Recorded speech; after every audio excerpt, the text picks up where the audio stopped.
Hello, I'm here to introduce you to a few of my friends, some veterans and veterans who have lived through wars of the 20th century. I'd like to start with Erich Remarque, who is probably most well known for writing the novel All Quiet on the Western Front. And in this, he has a character named Paul. This is the German army. He comes back from leave, and the experiences that he has back home in his old familiar place. He's in his bedroom. He sees his butterfly collection. His mom is right there. He sees the piano. And yet, after having been at the front, he describes it as if there's a veil in front of him, that he can't quite connect with his old life. Now, Remarque also wrote The Road Back. And this is a book about what happens after the war ends, and they come back and try to reintegrate with society. And the difficulties, the trials and tribulations that the veterans go through. To give you just one example, there's a dinner party, and one of these veterans from the front is there.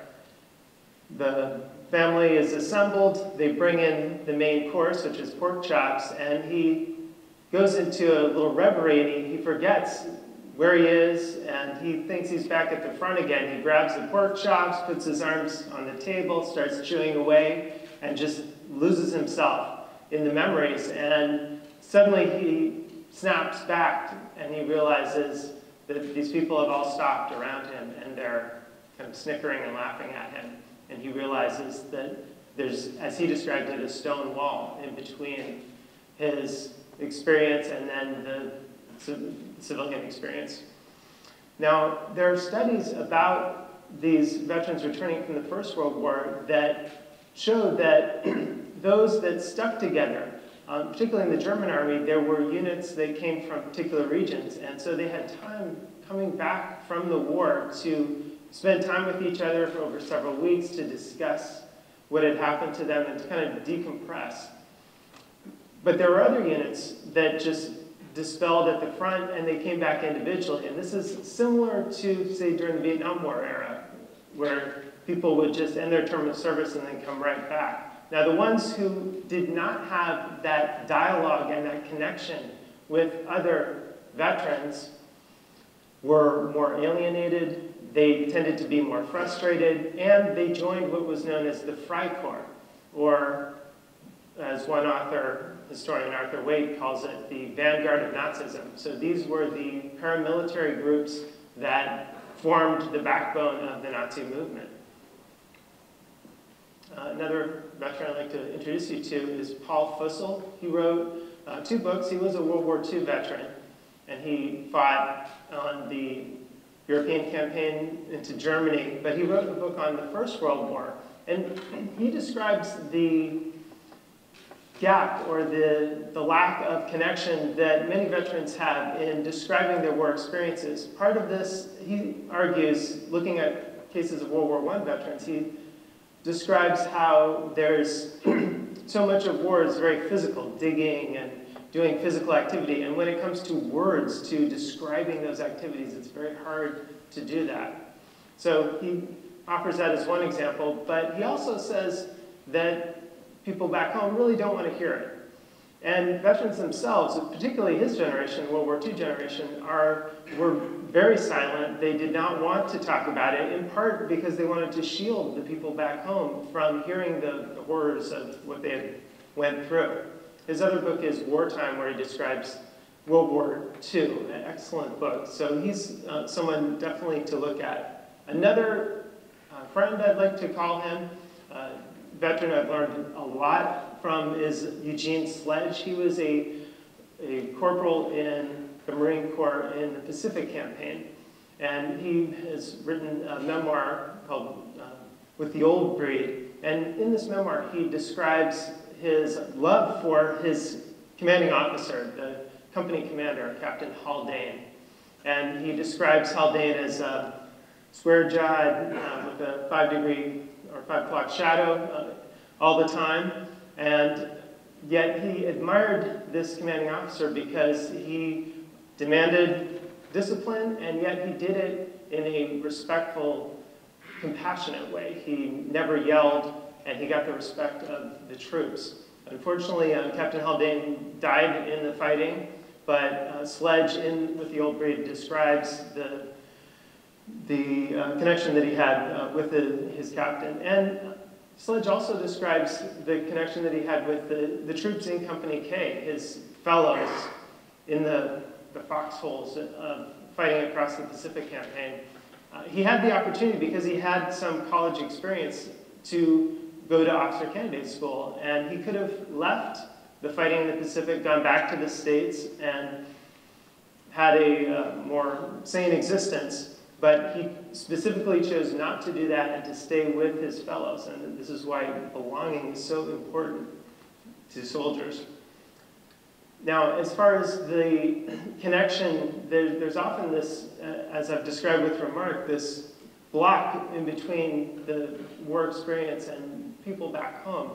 And in Studs Terkel's book, The Good War, he describes Peggy Henderson, who was a nurse who cared for extremely wounded casualties. And she had a friend named Bill, one of her patients she was caring for. He is an aviator. He had been severely wounded. He lost half of his face. And he was able to connect with other severely wounded soldiers and aviators in the club that was set aside for them in the hospital. But what was particularly shocking for Peggy and for Bill was when she would take him for walks out in the streets of Pasadena. And this is a very affluent area of Los Angeles. She would go out to the streets, and she was familiar with Bill. Bill had other friends who were similarly maimed, but there were finely dressed women in the community who were horrified. They would give this stare, and she describes it how, Peggy Henderson describes it how they were horrified. They would write letters to the editors. They didn't want to see the monstrosity, this thing, as they called it. They didn't like to see the war coming home to them in Pasadena. Another veteran who I've actually physically met is Fred Tomasello. He is a Vietnam War veteran, and he's written a memoir called The Walking Wounded. And I want to share one story that he relates in that memoir. After he got back from the war in Vietnam, he served what was called a casualty call. Casualty calls are something that the Marine Corps does. Other services, they'll send a telegram if someone is wounded or if there's a death in the fighting, but the Marine Corps sends a representative, and he was the person to do this. A chaplain would go out with him, but anytime a Marine was wounded or died, he had to go visit their family. And he relates this, the person who trained him relates a story that happened one time. This Marine in Vietnam had triggered a mine, and it had wounded him. So they went out to the house, told the family. The family was obviously very upset and worried.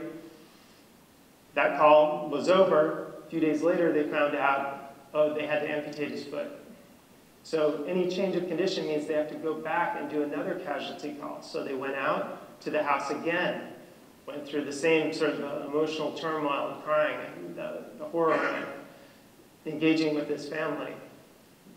Went back. He continued to deteriorate. Then he lost, so they had to amputate his foot, then they had to amputate his arm. Went back out to the house. Then it was his eye. They went out 5 times. The last time they went out, he had died. That scarring experience of interacting with bereaved family members was something that Tomasello could not forget. And he went through that crucible with his own casualty calls over the next year. However, this is 50 years later. Fred right now is in Vietnam. He's just finishing this trip. He went on a pilgrimage back to some of those sites in Vietnam. He met some of the former opponents here. Here's some North Vietnamese Army veterans. And so he was able to reconcile with some of the people who were shooting at him. And in fact, this is a bullet that went into Fred's leg. He was an aerial observer, so he was in a bird dog aircraft with radios.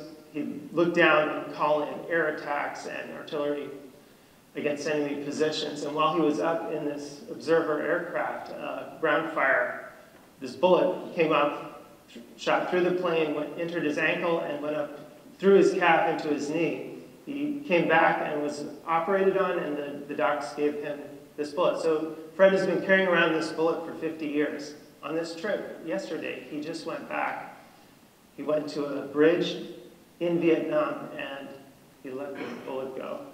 He dropped it from the bridge, symbolizing the healing, symbolizing letting go of the horror of Vietnam. And it shows his ability to work through some of these amazing encounters and events that he lived. I met Fred at a retreat, a veterans retreat, that Claude Shin Thomas, who is also a Vietnam War veteran, has held. He's now a Zen monk. He's written At Hell's Gate, and he holds these veterans retreats over several days. It's very structured, so people write their stories, and they also get together in a talking circle. Now, this is a Native American tradition of coming together in small groups, about 10 people, and there's an object in the middle of the circle. Whoever has that object speaks, and others just listen. So it's a space for dialogue and for expression. And then those stories are written out. At the end of the whole retreat, everyone writes, but the best stories are the people who want to then present to a whole group at the end of it. Dr. Lair is a nursing professor at FAU. She and I have put a grant in to the National Endowment of Humanities to facilitate some discussion groups with veterans in the local area, veterans, their families, and people in the community, because we're very interested in promoting this kind of dialogue. So it's called Dialogues of the Experience of War, and I'll tell you a little bit about what we want to do, but what some of Dr. Lair's work involves working as a nurse with survivors of both Pearl Harbor and Hiroshima.